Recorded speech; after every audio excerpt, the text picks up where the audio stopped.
All right, let me tell you about one more thing. Just like when we did random sampling, we want every person in the sample or in the population equally likely to be chosen. And SRS put all the names in a hat, but sometimes it's better to like stratify and split them up first, or cluster, or systematic. So just like that, there's a completely randomized design. So a randomized, but completely randomized design is you just put everyone in the hat, shuffle them into two groups. But sometimes it might be better to do something else. So here, if our experimental units or our subjects or individuals all differ in some characteristic that might affect our result, then maybe we might want to separate them into blocks first. It's just like stratifying, but for experiments. And then we'll randomly assign them within each block. Sounds like stratified, except for experiments. Basically what we'll do is do the whole experiment twice. So if we think males and females will respond differently to this commercial, and we want to see how is this commercial being, we might want to split and say, okay, females get this version of the commercial, and half of them get this version of the commercials. Males, half of my males volunteers will see this version of the commercial, the other half will see this, and then they'll fill out their survey and we'll compare. Among males, which commercial went better? Among females, which commercial went better? Overall, did one commercial do better? So we split them first before we apply the treatments into two groups already. We basically just do multiple experiments given one group of volunteers. The point of doing that is mostly to reduce variability so that our effect that we want to see of the treatment itself will stand out and will have a significant result more often. We'll be able to see it. Note, the blocks themselves are not treatments. They're another way to control for some other variable like gender or weight or whether or not like GPA or what classes you already took. Well, students who already did all this math are probably going to do better on the SAT regardless. So I'm going to have half of them take my prep class and half of them not take it. And then these other students that are lower level, half of them have. A great example here will be, I'm going to do an ongoing example of like laundry. Let's say you have a new detergent. You want to see, does it work better than the old detergent? Well, automatically, the dark colored clothes will get cleaner anyway, regardless, or something like that. So if you already know the color of clothes, like are you running them on, all darks versus all whites? But if you just mix up the clothes and you get a lot more darks in the one sample, you're going to see it already seems to clean better because there were more darks regardless of the detergent.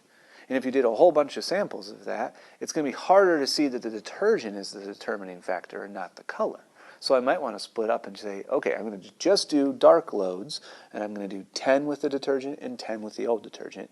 And I'm just going to do light loads, and I'll do 10 with the detergent and 10 without. And if in both of those sets, the new detergent worked better, then I have even better evidence that. And so you basically combine your results at the end. It's a bit more complicated mathematically, but it tends to yield good results. So, going back to the notes, they control the effects, blocks control the effects of some outside variable by bringing them all together to form the blocks, like already taking care of the fact that males and females will feel different or that light and dark clothes will act different in the laundry. So, formal, just from the Quizlet, the definition, a block then is a group of experimental units instead of sampling. Stratified is strata, groups within your population already split up by what row they're sitting in at the concert or what lunch table they're in or whatever. Blocks are you have units that are known before to be similar in some way that's going to affect the response. More on this later. And so a randomized block design is I first split them into blocks, and then I carry out the normal randomized design with each block. And so basically I just do that other little chart, random assign by putting them into a hat. That's like level 2. First I split them, not randomly. I split them according to something, and then I run the experiment multiple times depending on how many blocks you have. Usually you have 2 big blocks, but you could have more, and we'll look at that. So good advice in general when you experiment, control what you can, block something that you can't control but you think will affect it, and always, regardless, randomize. So one important thing when setting up a blocking experiment, why are you even blocking? You have to be able to explain that. And I went ahead and just answered this, you don't have to write it. But in general, how do we determine what might be best for blocking? I want to find something that has a strong association with the response variable, but I need to use the context of the question. So, since the color of clothing, light clothing versus dark clothing, is known to affect the effectiveness of the detergent, we'll do a random block design. First, we'll separate them into light and dark piles, and then each block, we'll take all the clothes, put them in a hat, put them into 2 trials, give one treatment to one to the other, and we'll just do the rest of the experiment. But you have to have that. Why am I doing this? Because I know that the color of the clothing is already going to make an effect in how good the detergent was. That's my response variable. Since I know that people in pre-calculus are already probably going to do better than those in Algebra 2 on the SAT, I'm going to do 2 separate blocks here. Since I know males will already appeal more to this type of ad than females, I want to see the effectiveness in the 2 different blocks. So I'm only going to show males the ad, and I'll show females the ad separately, and I'll compare results within the gender or something like that. Although probably you're not even allowed to talk about that anymore because apparently there aren't only 2 genders in this. Me even saying this, if this was a public school, I wouldn't even be allowed to do that example, but I think we all know what I'm talking about. Now, very important tip. Very important tip over here, don't mix the language of experiments with the language of samples. So if you say, I'm going to use a randomized block design to get my sample, or this experiment suffers from non-response because some subjects, no, non-response is a sampling thing, randomized block design is a experiment thing. So what's the difference between blocking and stratifying? This is for experiments, and the other one is for sampling. But otherwise, they're practically the same idea, but they're very different contexts, so don't mess that up. Let's just do an example together, and then I have one other type, the trickiest type, also one of the most powerful types, but can be confusing. So, a popcorn lover wants to know, should I just push the popcorn button? Or should I follow the directions on the bag? Does one of them produce well? So what do we want to do? How are we going to measure that? Well, it tells us. It says she's going to count the number of unpopped kernels, and assuming that it's not also burnt. Let's just say that. So to obtain the units, she goes to the store, but for no good reason, she decides to buy 10 bags of 4 different kinds of popcorn. Now, right from the start, she might want to have just done one type, but she didn't. So we have 40 bags ready to experiment on. A completely randomized design would just be put all 40 bags, shuffle them up in a hat, and deal them into 2 piles of 20, and run your trial. Just push the popcorn button for 20 times, and follow the directions 20 times, and compare. Why might a randomized block design be preferable to what I just said was a completely randomized design? Oh, because maybe different. Now, what's the response variable? Number of unpopped kernels. How might I want to block? According to type. So different varieties of popcorn will likely have different response variables. So we'll likely have different, what's my response variable? What did I just say? Unpopped kernels. Different number of unpopped kernels. For example, what if you push the microwave button and the buttered popcorn just automatically tends to have more unpopped kernels than the others? Well, if you randomly distribute them and all the buttered popcorn bags end up in one of the 2 treatment groups, that group's already going to have more unpopped kernels regardless, because that's how buttered popcorn works. I'm just making this up, but it's a potential problem. So if we block it first and set up basically 2 experiments, I'll be able to see a difference more easily. So how would I outline a randomized block design? This is where I should and describe how you carry out. It doesn't even have to tell us this. We would always describe how we carry it out. But this is where I'm going to split them. First, randomized block design. So I have my 40 bags, but I split it right away, not randomly, into 10 butter, 10, etc. Now that whole step was my block. I didn't randomly assign those. I split them, and now I'm going to do 4 separate experiments where now in this step I'm going to split them into 5 and 5 and 5 and 5 and 5 and 5 and 5 and 5. And I'm going to, at this step, I'm going to push the microwave button, and in this I'm going to follow directions. Okay, and then I would do that for all. I just copy that down. And then at the end, I'm going to compare these, compare unpopped kernels. And then I'm going to compare all of these results among the different types. Compare different blocks. And I want to see, did one method overall work better in each block? Then there's pretty good evidence that that method is better. Whereas if there was all just one big, 2 treatments, 20 bags in each, it might be harder to see a difference. But here, even if there's a little difference, but each one ended up being a little difference, you have now a cumulative effect. It definitely seems one of these methods is better. That kind of thing. Now, within that, you'd have to write out how are you going to carry out the random sampling. You'd say put the bags, put 10 bags of buttered popcorn in a big hat and randomly select 5 for each treatment. Repeat.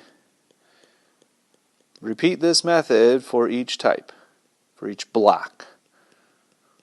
So that's how you'd have to explain what you do. Key with blocking then, one other subtle thing, is you need to compare the response variable in each block and then compare all the blocks at the end. That's how you do a block design. So if you actually wrote this out, you'd probably need to write a little bit more than just the picture. But I think the picture is good for our first one in our notes. All right, this leads me to our last one, match pairs design. This one is a little bit tricky at first for some people. Some of you will get it right away, I think. We will work with these throughout the year, and you'll get a lot better at them. But here's the gist. A match pair is kind of what it sounds like. You're matching up a pair. So it's a special block design where you actually, you only look at 2 treatments, and for some reason, you are able to match up pairs of very similar units, and then you basically design your whole thing where you'll do 20 experiments. But it's not really doing 20 experiments because you're still just doing the same number of trials as before. You're just specifically doing them in pairs rather than just big blocks. To help with other things, you also then will use chance to say which member gets treatment A versus treatment B. And the goal of this is the matching helps reduce the effect of variation, just like blocking. The whole point is if I block first by a variable I know it's going to affect, it'll make my results stand out. Match pairs are one of the strongest ways to do an experiment whenever you can. In fact, a very common way to do a match pair is to simply have one person get both treatments. And then if I do that, though, I need to make sure every person or whatever gets them in a different order. So I would use chance to say, hey, you're taking caffeine today. And, well, here, let me just show you. So for people, for the caffeine experiment, to do a match pair, you need a way to specifically pair people up. Well, what you would do is you would just do the experiment twice. And you would have everybody one day have caffeine and then get their heart rate. And then a different day or later in the day, but you probably need a different day to make sure all the caffeine's out of their system, they would get no caffeine. However, there could be different things that happen that day. One day might have been more exciting than the other, something like that. And so you'd randomly select everybody. 10 of you today are getting caffeine, 10 are not. And tomorrow, you switch. Okay, if you had caffeine, now you don't get it. Except you'd probably do it blind, so they don't know. A key difference, then, is how you will be able to say the data at the end if you did it this way. if you just give 10 people caffeine and 10 not, and you check how much did their heart rate increase or decrease, you then compare the average in the caffeine rate, their hearts went up 5 beats per minute. The average in the not caffeine group went up 1 beat per minute. As a whole, it seems caffeine's having an effect. But in a matched pairs, what you do is you'd say person A on caffeine, their heart rate went up 4.